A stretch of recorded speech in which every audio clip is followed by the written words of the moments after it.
오늘 주 앞에 모여 예배를 모신 여러분에게 주의 이름으로 은혜와 진리가 충만할 수 있기를 축복합니다. 느부갓네살 왕이 금신상을 세웠습니다. 도대체 왜 그랬을까요? 또 이자가 왜 그랬을까요? 힘이 보통 있었던 게 아닙니다.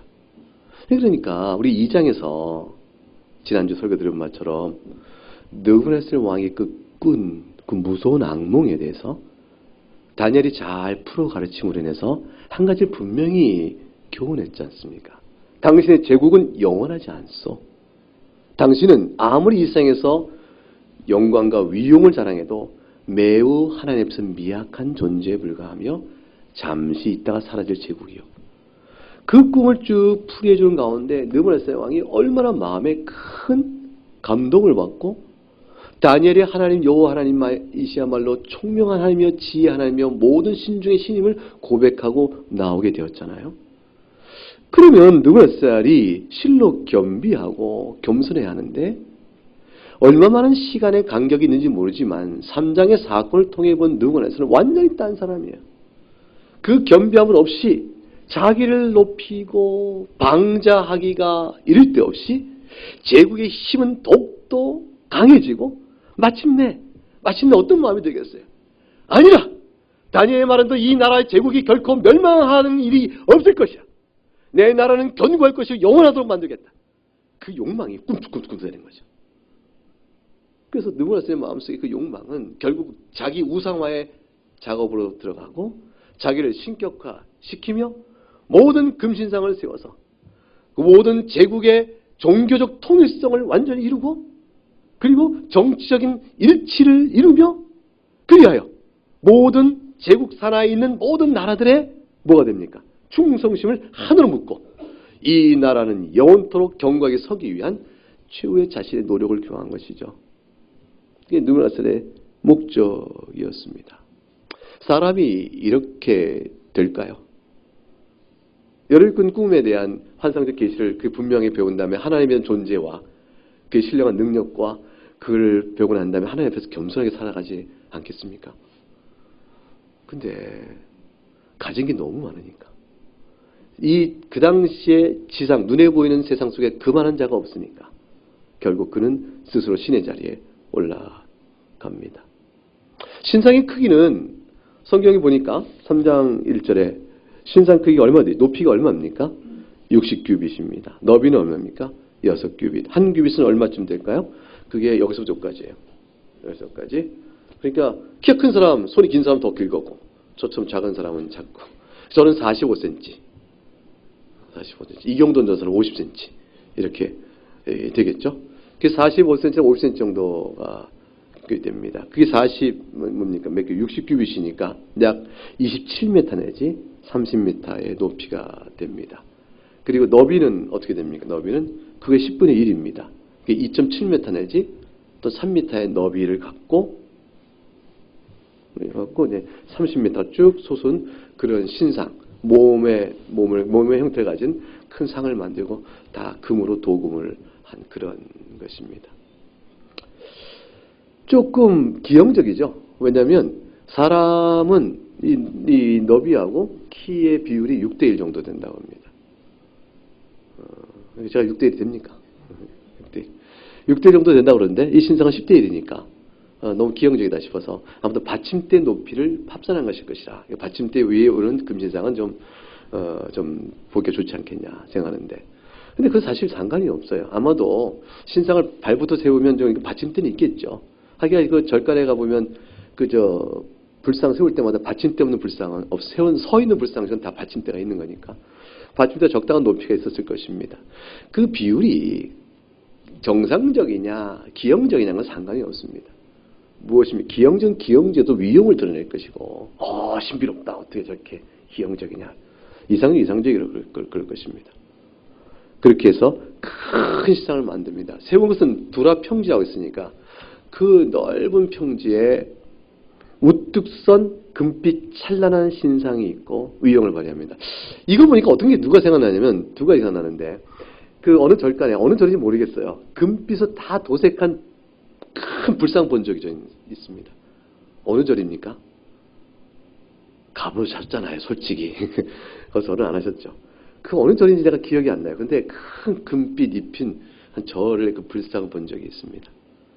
또 하나 생각나는 게 이제 저 북한에 있는 뭐 비슷한 그 사람 아니겠나 이렇게 생각이 납니다. 큰 게 있고 그 앞에서 절을 합니다.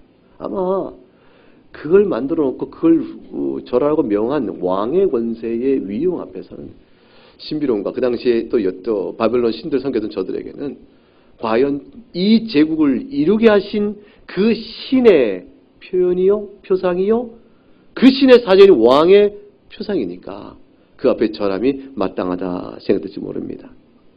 온갖 악기를 다 동원했죠. 여기 보니까 뭐 어떤 악기인지 잘 모르겠는데 온갖 악기를 동원하고 힘껏 나팔을 불며 절하라 명하면 예외 없이 모든 사람이 그냥 그 평지에 모인 사람이 다 절을 합니다. 왕이 낙성식 할 때 불러낸 사람이 어디 있겠어요? 수도에서 있거나 각 지방의 주요 관리를 다 불러 모았을 터이니까 각 지방마다 제국이 지배했던 작은 나라, 복속됐던 나라들의 출신들을 뽑아서 관리를 세웠으니까 전체가 대표적으로 다 모였겠죠. 각 나라, 각 족속, 각 백성이 각 언어로 말한 자들이 그 사람 모여서 금신상에 절하는 상황이 벌어집니다. 절하지 아니하면 내가 저 푸른 불에 집어 던져버리겠다고 위협과 협박을 했습니다. 용광로가 있는 겁니다. 위쪽은 넓고 광석을 막 집어넣어야 되니까. 그리고 아래쪽은 땔감을 집어넣으니까 또 문이 있었던 겁니다. 얼마나 큰지는 모르고 어떤 모양인지 모르겠지만 대략 어떤 분은 완전 반대예요. 집어넣는 문은 좁고 아래가 넓을 것이라는 분이 있고 어떤 분은 아래는 문이 좁고 위가 넓을 것이라는 분도 있고 어찌됐건 그 용광로가 있어서 그걸 떼우면서 그 신상을 필요한 대로 주초를 녹이고 만들어냈습니다. 그 상황 속에 예외 없이 모든 사람이 절을 하는데 딱 세 사람만 절을 하는 거예요. 사드락과 메삭과 아벤노고입니다. 어떻게 절을 안 할 수 있을까요? 난 이해가 안 가요. 어떻게 절하지 않았을까? 그분들 심령 속에 있었던 것은 딱 하나예요. 생명보다 귀한 하나님이에요. 생명보다 귀한 하나님에 대한 신앙이 굳건하지 아니하면 절대로 그 자리에 못 씁니다.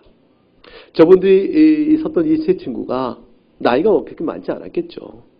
이 친구들이 자기 생명을 무가치하게 여기기 때문에 센 것이 아니죠.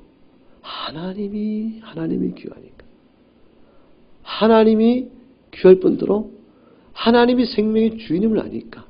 하나님의 역사의 주권자이심을 아니까. 하나님의 전능하심을 믿으니까. 자기 백성을 절대로 버리지 않는 하나님의 신실한 약속을 믿으니까. 그들이 우뚝 딱 서버렸습니다. 그러자 저들이 출세와 저들의 지혜 때문에 시기하고 괴로웠던 그 본토 사람, 바벨론 본토 사람 갈대아인이라고 되어 있어요. 그들이 얼마나 미웠겠어. 저들이 마침 틈을 타서 매가 먹이를 보고 팍 내려오다 그냥 탁 잡던 이제 찬스를 잡아서 놓치지 말자. 누구나 쓸 왕이여, 왕께서 바벨론 지방을 다스리게 높이 쓴 저자들이 그거죠.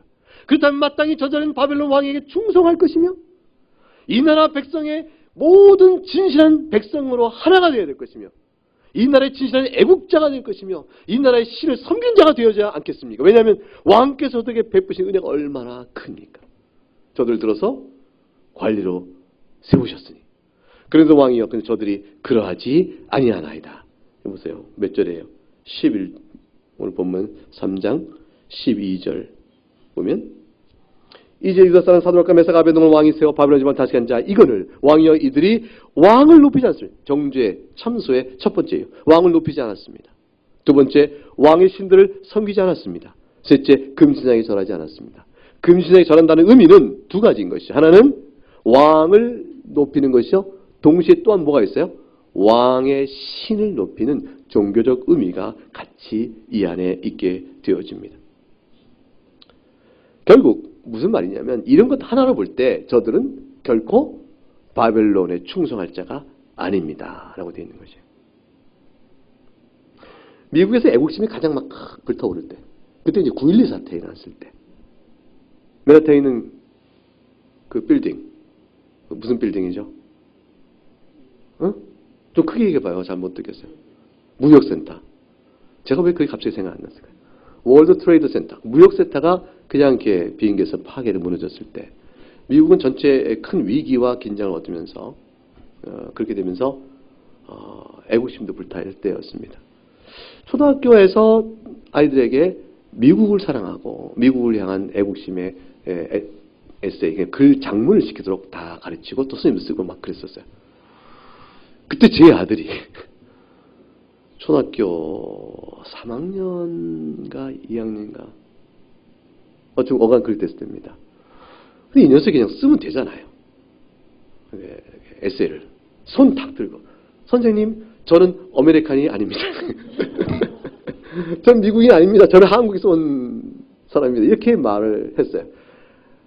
그 선생님이랑 어떻게 반응해야 될까요? 아 그래 너는 그럼 너희 나라가 이렇게 어려움을 당했다 생각하면 써봐라. 애국심은 결국 본질이 같은 거니까 한번 써봐라. 이렇게 가르치면 선생님이 참 좋을 텐데 선생님 낯빛이 변한 거예요. 너는 미국인이 아니야? 그 순간 낯빛이 가려지면서 그다음부터 아이에게 힘들게 하기 시작되었습니다. 그 생각, 그 애가 굉장히 힘들어했어요. 너는 니네 나라 가라. 라는 형태가 되는 거죠. 애국심으로 뭉쳐질 그때쯤에 그때 이질적 요소란 것은 눈에 거슬리기 짝이 없는 거죠. 이때에 느부갓네살 왕이 그 말을 듣고 분노를 했다는 말은 자기의 정치적 목적과 또 자기의 야망과 또 영적 의미 속에서 자기 꿈을 키워가는 일 속에 거스른 자가 생겼으니 어찌 분노가 아니나겠으며 그 다음에 그 틈을 타서 참소했던 저들에게도 기회가 아주 좋은 것이죠. 고소하기 짝이 없는 것이죠. 이런 상황 속에 13절 보니까 왕이 노하고 분노했다. 이 두 번 강조해 표현합니다. 진노가 매우 컸음을 드러나죠. 버럭 화를 내겠다. 뭐라! 하는 거지 뭐라.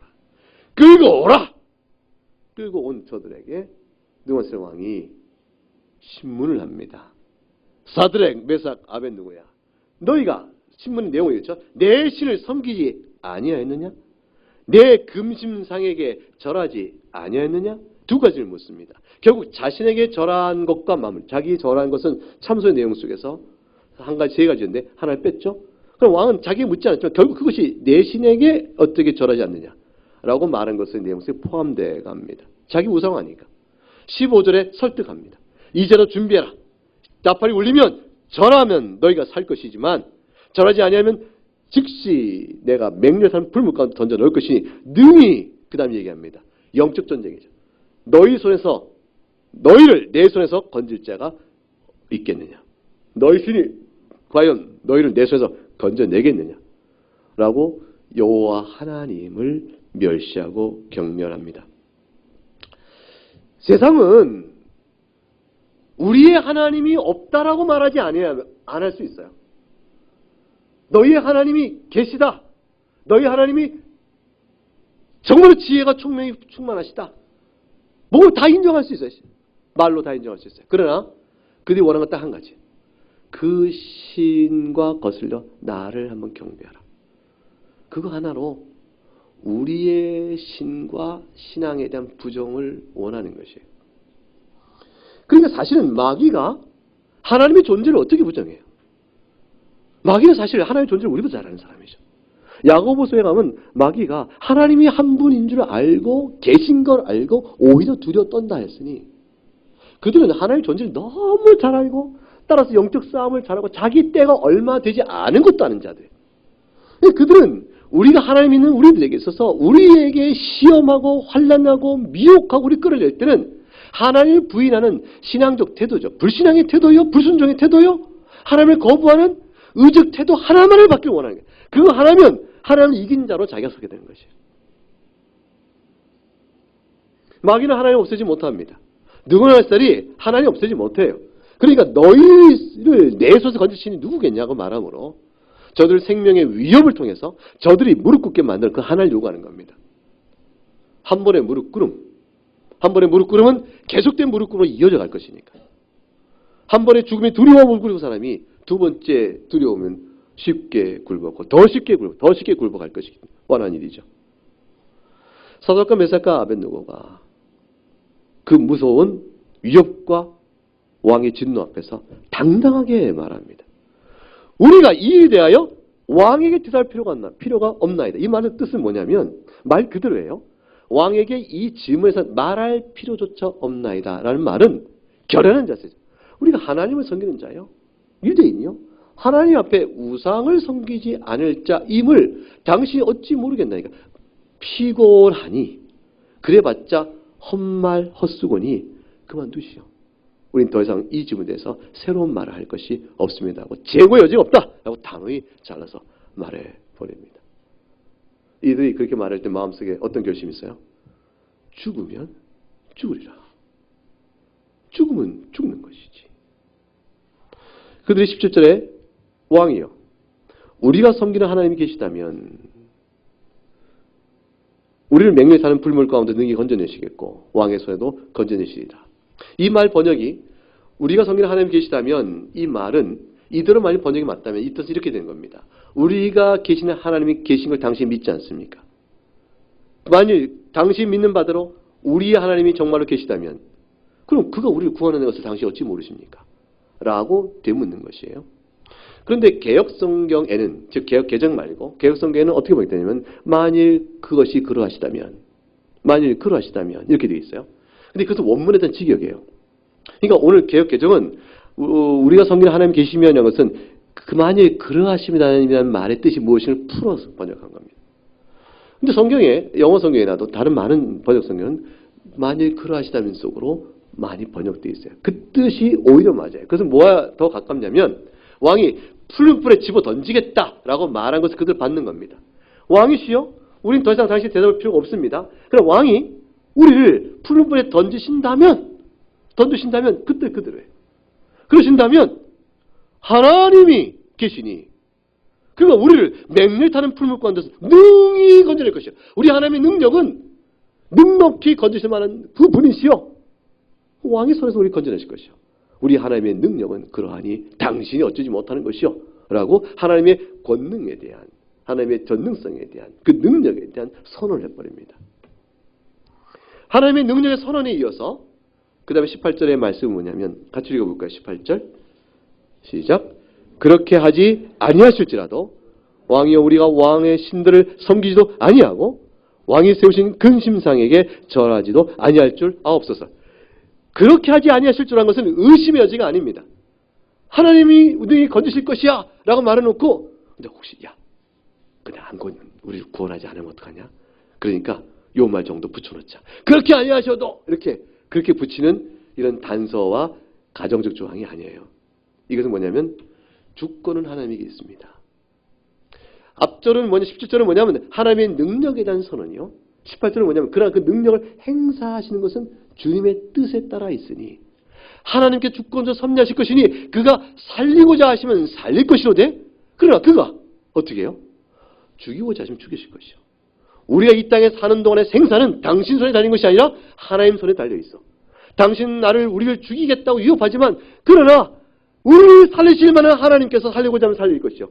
그러나 그 이 상황 속에서 우리를 죽고자 하시면 죽일 것이로되 이 모든 하나님 뜻에 있는 것이니 우리가 결코 당신의 신을 섬길 이유도 없고 당신에게 결코 절하지 않을 것이요. 죽든지 살든지 하나님의 뜻이거늘 내가 살고자 당신에 절할 이유가 무엇이겠는가? 하나님의 주권에 대한 완전한 신앙을 고백한 것입니다.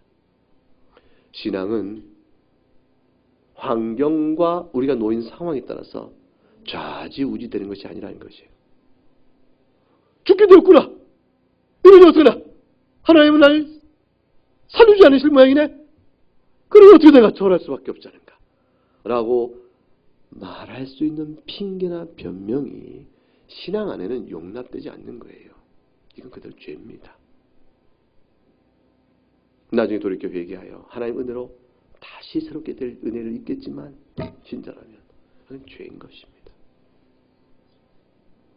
왜냐하면 그 상황에 대한 이끄심과 다스림은 하나님 손에 있으니 죽게 되면 죽는 것이야. 살게 되면 사는 것이죠. 하나님 앞에서 믿음으로 서 있는 것이 이것이 옳은 것이라. 죽게 되었으니 하나님 우리를 돌보지 아니하시니 나로서 어쩔 수 없었다. 누구라도 그 죽의 위협 앞에서 어찌 우리가 끝까지 순교를 할 수 있겠는가? 라고 말하며 타협한 또는 하나님을 부인했던 또는 금신에 절했던 자신의 행위를 정당화할 수는 없는 겁니다. 그것은 뭐죠? 죄입니다. 이 죄를 범한 많은 이들이 기독교 역사 속에 있었어요. 순교한 소수의 사람과 다수의 신앙적 변절이 있는 사람들이 많았습니다.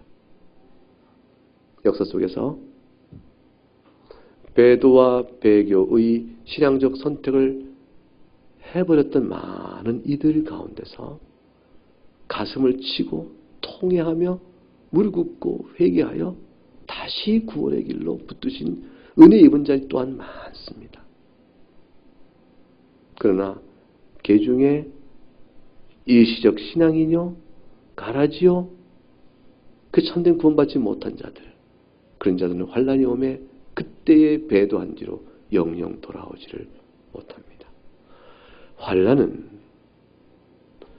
하나님의 참된 신앙인을 분별하고 또 그 중에 실족한 이들 가운데서도 하나님께서 깊은 통해 가운데 건져내시지만 참된 회개에 이르지 못한 자들을 버려내시는 그런 일로 하나님이 사용하십니다. 결국 우리에게 살 길은 죽음은 죽으리라고 믿음 앞에 서거나 만일 실족하면 통회하며 주 앞에 돌아오는 회개로 사는 것입니다.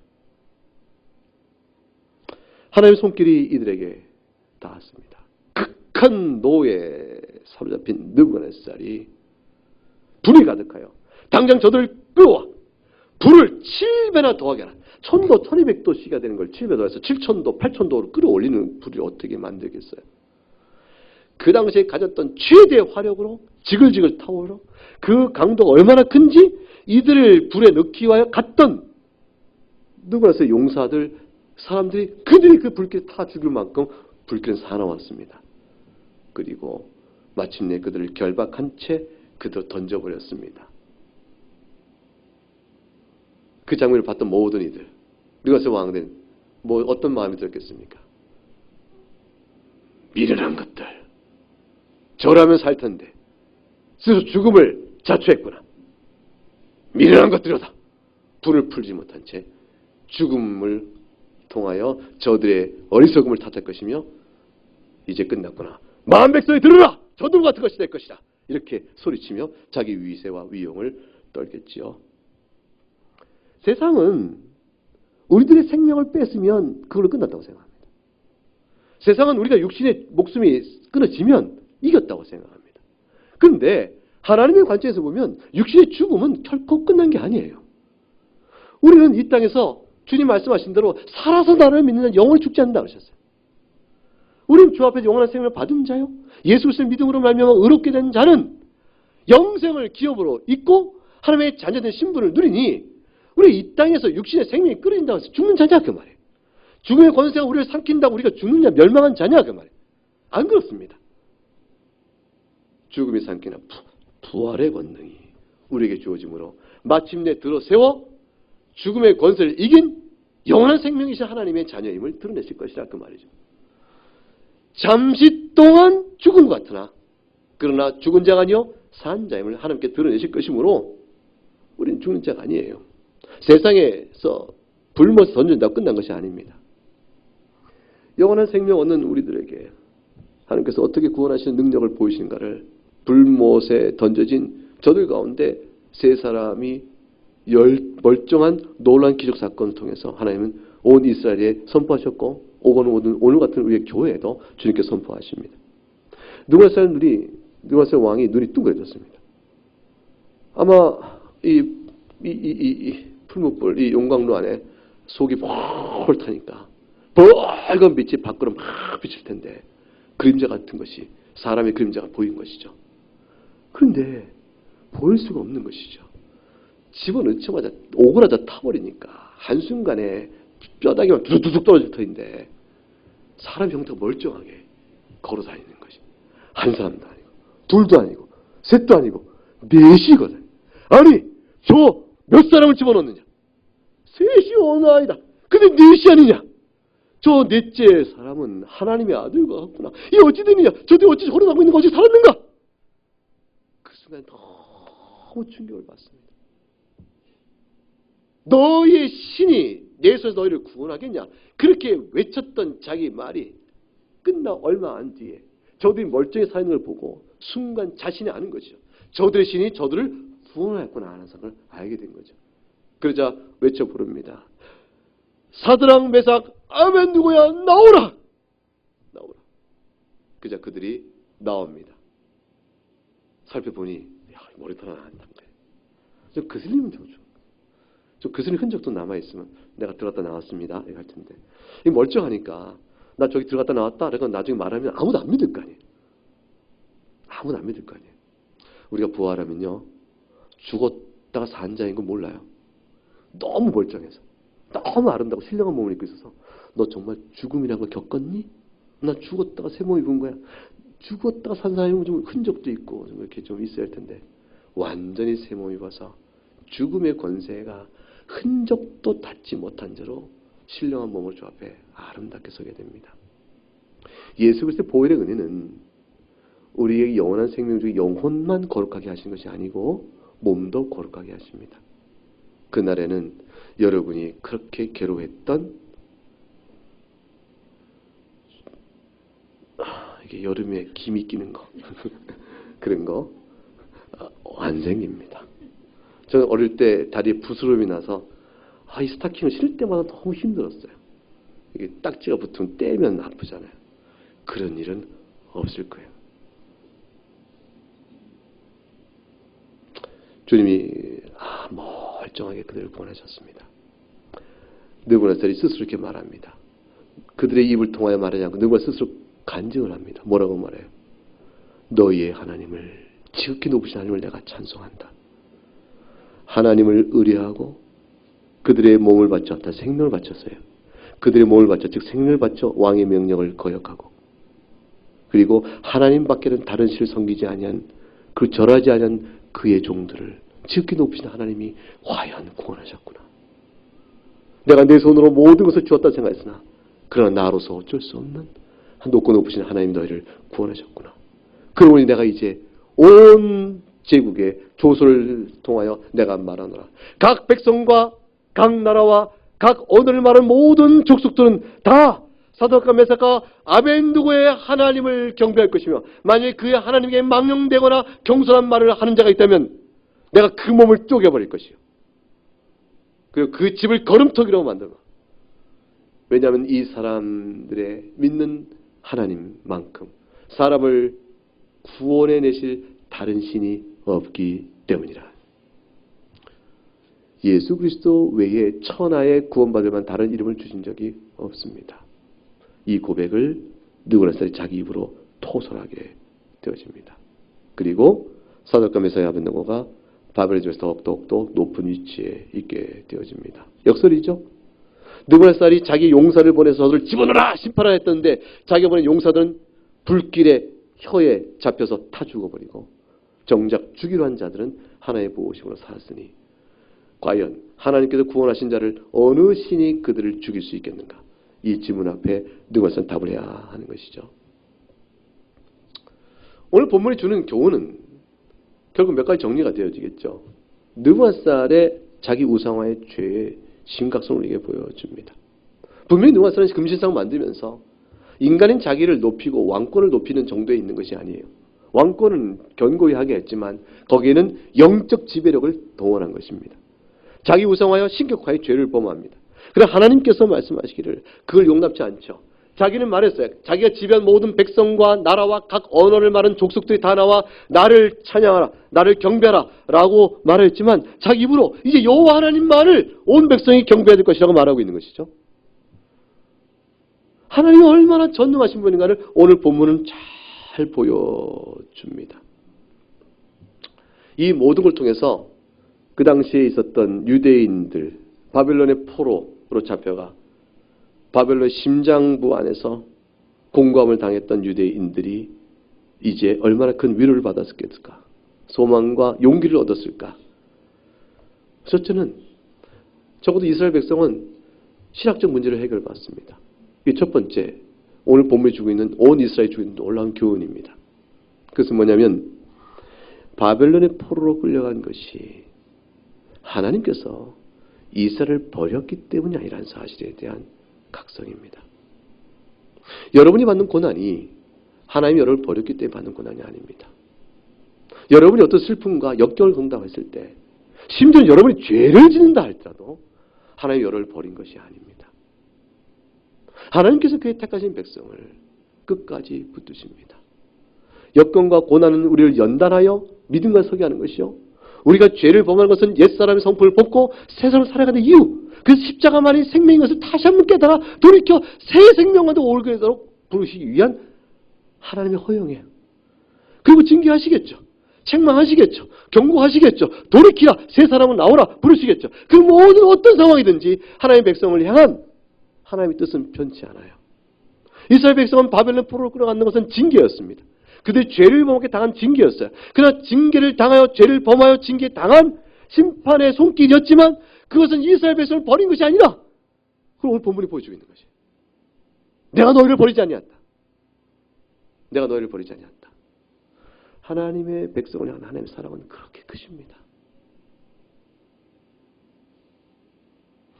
그리고 두 번째로, 하나님께서 힘이 없기 때문에 당한 게 아니다, 그거예요. 하나님께 이스라엘을 버린 것도 아니요, 두 번째로 하나님께서 무능하여 무력하여 저 바벨론 신의 벨이나 말뚝보다 약해서 신들과의 싸움에 패배하여 결국 이스라엘이 바벨론 포로로 온 것도 아니다. 이 사실을 명확하게 제시해줍니다. 세 번째, 도리어 그러기는커녕 하나님께서 주권적으로 역사하고 계시다라는 사실을 보여주는 것이죠. 그들은 하나님의 주권적 역사를 예언과 성취의 관계에서 봅니다. 이사야 선지를 통해서 48장 10절에 보라, 내가 너희를 연단하였으나 은처럼하지 아니하고 너를 고난의 풀무불에서 택하였다 그랬어요. 이 고난의 풀무불을 택하였다는 고난의 풀무불은 바로 바벨론을 가리키는 예언이에요. 내가 바벨론 중에서 너희를 택하여 보호하고 있다는 말씀이라는 내용이죠. 에레미야 말씀대로 과연 너희가 그곳 71회가 지나면 돌아올 것이라는 말씀이 그대로 오니 저들은 소망 중에서 하나의 역사를 다스리는 하나님의 주권을 바라볼 수 있게 된 것입니다. 네 번째로, 이 모든 사건을 통해서 이스라엘 백성은 뭘 깨달아요? 그렇다, 우리가 지금 하나님의 징계를 받아 환난 적이 있지만 이 고난은 영원한 것이 아니요 일시적인 것이다. 잠시 겪는 것이다. 여러분, 성도 같다 살면서 잠시 겪는 거예요. 어떤 고난도 잠시 겪는 것이 일시적인 것이에요. 목사님 모르는 소리 하지 마세요. 전 나면서부터 선천성 질병으로 지금까지 고생하며 아마 이 질병은 고칠 길이 없어 평생에 앓게 될 질병입니다. 근데 일시적이라고요? 당신 이 고통을 압니까? 선하신 하나님의 간섭이 없는 이걸 압니까? 라고 눈을 크게 뜨고 질문할지 몰라요? 그러나 한평생밖에 안 되잖아요. 그 사람이 고통의 크기를 무시하는 것이 아니에요. 얼마나 힘들겠어요. 한평생이잖아요. 지나고 나면 잠깐 사는 인생.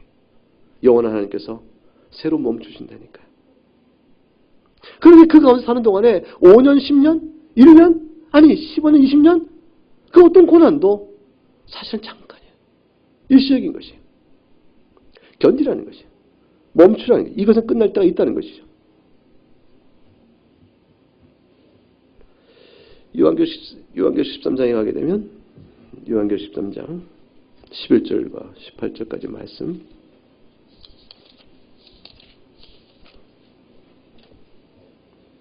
계시록 13장 11절부터 13절에 말씀 보면 악한 세력이 영적으로 권세를 잇고 또 세상적으로 물권과 힘을 가지고 믿는 자들을 핍박하고 괴롭게 할 때가 있습니다. 얼마큼 강한가? 11절부터 18절까지 말씀에 그들의 세력에 대한 상징적 표현들이 이렇게 나옵니다. 한 절씩 교독하겠습니다. 내가 보매 또 다른 짐승이 땅에서 올라오니 어린 양같이 두 뿔이 있고 용처럼 말을 하더라. 그가 먼저 나온 짐승의 모든 권세를 그 앞에서 행하고 땅과 땅에 사는 자들을 처음 짐승에게 경배하게 하니 곧 죽게 되었던 상처가 나은 자니라. 큰 이적을 행하되 심지어 사람들 앞에서 불이 하늘로부터 땅에 내려오게 하고 짐승 앞에서 받은 바 이적을 행함으로 땅에 거는 자들을 미혹하며 땅에 거는 자들에게 이르기를 칼에 상하였다가 살아난 짐승을 위하여 우상을 만들라 하더라. 그가 권세를 받아 그 짐승의 우상에게 생기를 주어 그 짐승의 우상으로 말하게 하고 또 짐승의 우상에 경배하지 아니한 자는 몇이든지 다 죽이게 하더라. 그가 모든 자 곧 작은 자나 큰 자나 부자나 가난한 자나 자유인이나 종들에게 그 오른손에나 이마에 표를 받게 하고 누구든지 이 표를 가진 자 외에는 매매를 못하게 하니 이 표는 곧 짐승의 이름이나 그 이름의 수라. 지혜가 여기 있으니 총명한 자는 그 짐승의 수를 세어보라. 그것은 사람의 수니 그의 수는 666이라.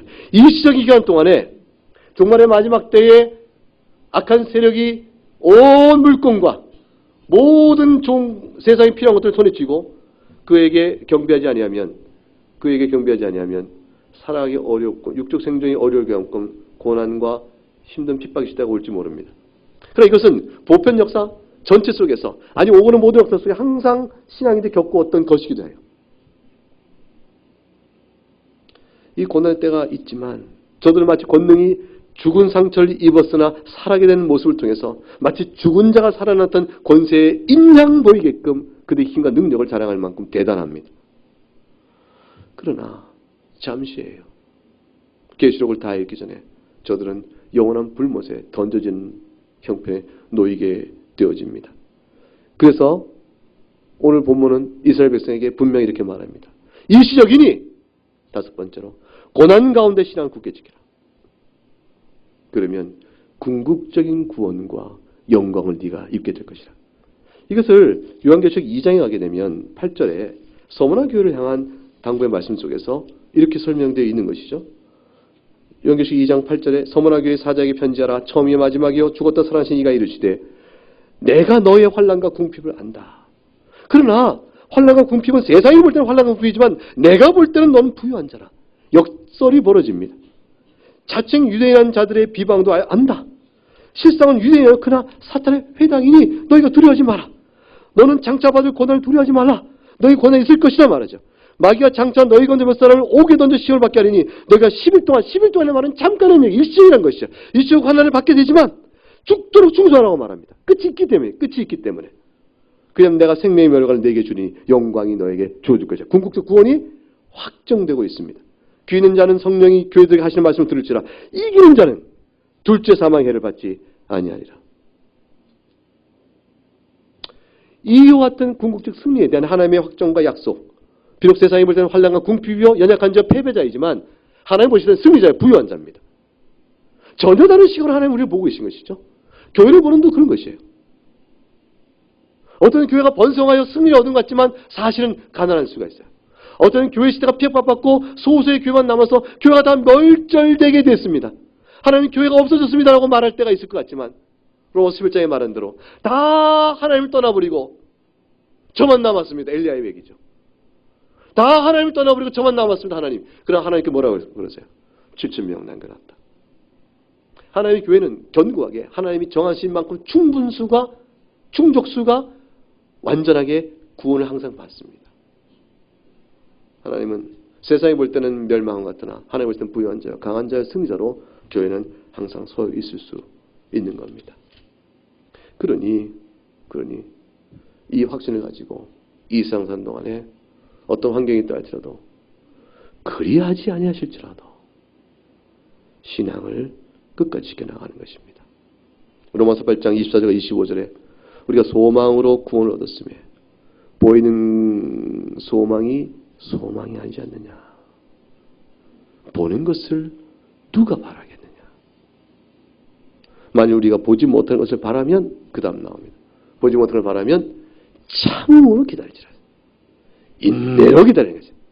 신앙은 성경 전체 속에 믿음이라는 것은 인내와 동의처럼 쓰입니다. 그러니까 인내 없는 신앙 이런 것은 없어요. 참고 견디는 거 없는 신앙은 없습니다. 유혹이 옵니다. 탐욕이 발동합니다. 참고 견뎌내야 합니다. 핍박이 옵니다. 신앙의 인내로 소망을 보고 견뎌내야 하는 것입니다. 이게 어떤 상황이든지 신앙 자체는 인내입니다. 근데 신앙이라는 말 자체가 어원적으로 신실함, 변치 않고 계속되어 나감. 그것은 결국 뭐죠?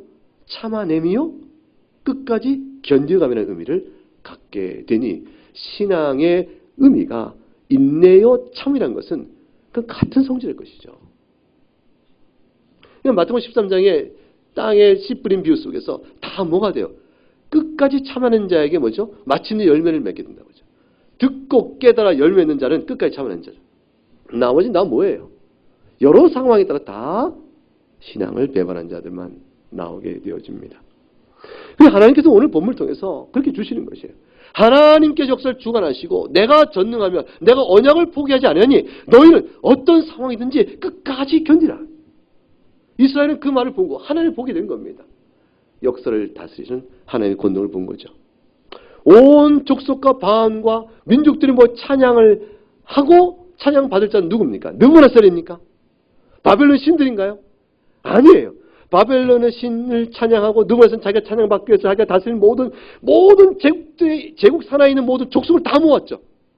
그들의 통치를 관리를 다 모았죠. 그들의 입을 통해서 방언마다 찬양받기 원했습니다. 그러나 아니었습니다. 느부갓네살이 자기 입으로 말한 것처럼 모든 족속과 민족과 방언으로 찬양받으실 분 너희 하나님이라고 했어요. 요한계시록 7장 9절과 10절 어떻게 기록되어 있습니까? 요한계시록 7장 9절과 10절 한 목소리 읽어볼까요?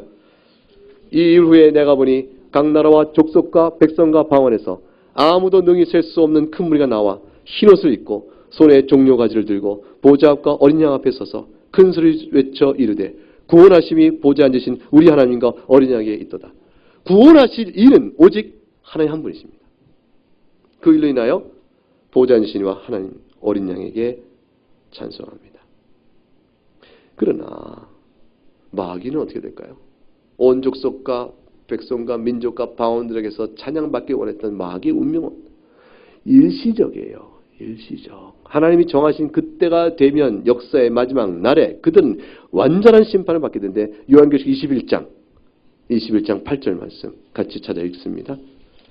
계시록 21장 8절 말씀에 기록되기를 이렇게 되어 있습니다. 같이 읽습니다. 시작.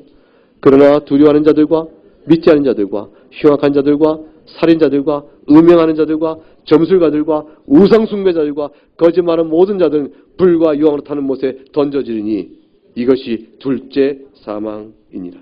이 불과 유황못에 던져지는 모든 악의 주구가 누굽니까?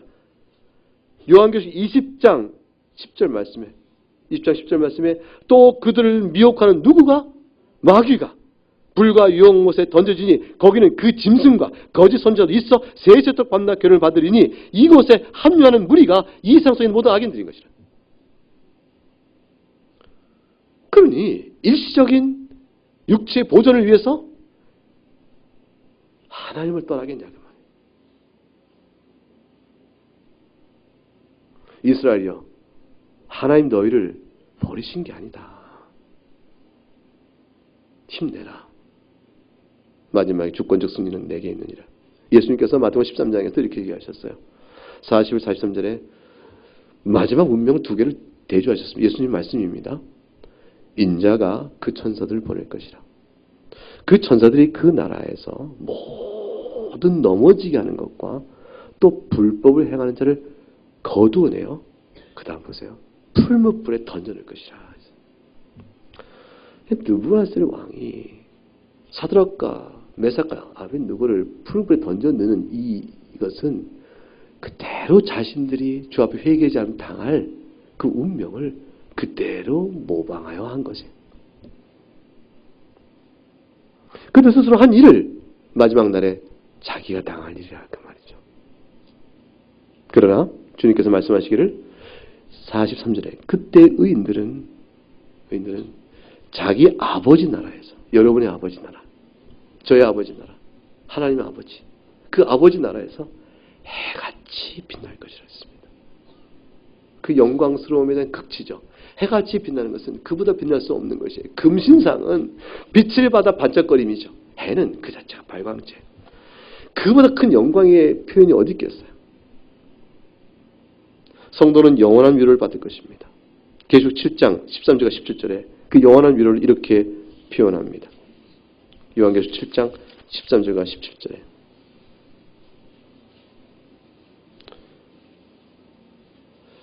요한계시록 7장 13절부터 17절 말씀을 찾으셨으면 같이 읽습니다.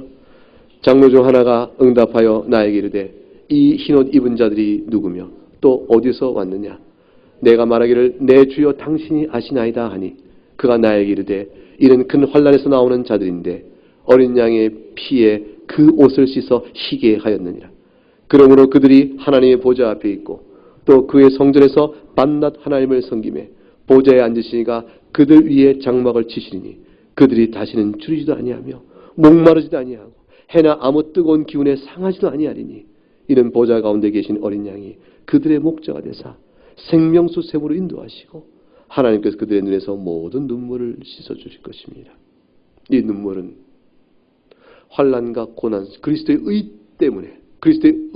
때문에 환난과 핍박과 고난을 받는 눈물이며 죄 지은 자의 연약한 상태 속에서 슬퍼 우는 눈물이에요. 모든 연약한 옛사람의 본성에서 시달리죠. 성도가 이 땅에 살면서 완전 성화를 이루지 못하니까. 성화는 10년, 20년 이루었다고 해서 나머지 10년을 보장하는 것이 아니에요. 날마다 주 앞에 서야 되는 것이거든요. 연약한 우리들 속에 마음속에 늘 아픔이 있어요. 눈물이 있어요. 거룩을 향한 눈물이 있는 거예요. 그리스도 형상을 닮아 아버지의 영원을 끄는 소망이 내 마음속에 분명히 있는데 그렇지 못한 슬픔이 있어요. 그리스도의 의를 따라 살아가다 할 때 세상이 핍박하고 도전해와요. 그 싸움을 싸워가는 너무 힘든 싸움이 있는 거예요. 이 싸움 속에 성도는 눈물을 흘리는 거죠. 하나님 나를 위한 싸움이요, 죄로 인한 상한 마음의 심령의 눈물이요.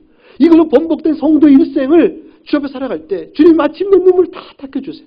그 말은 뭐예요? 더 이상 싸울 원수가 없게끔 괴멸시켜버리시고 내면에서 죄의 유혹 때문에 시달리지 않을 성도의 완전한 거룩함을 채워주시니까 이제 우리는 내면적으로나 외적으로나 싸울 대상이 없는 참된 위로를 받고 거룩한 완전 성화를 이루어 영광스러운 가운데 주를 섬기며 살게 되겠죠.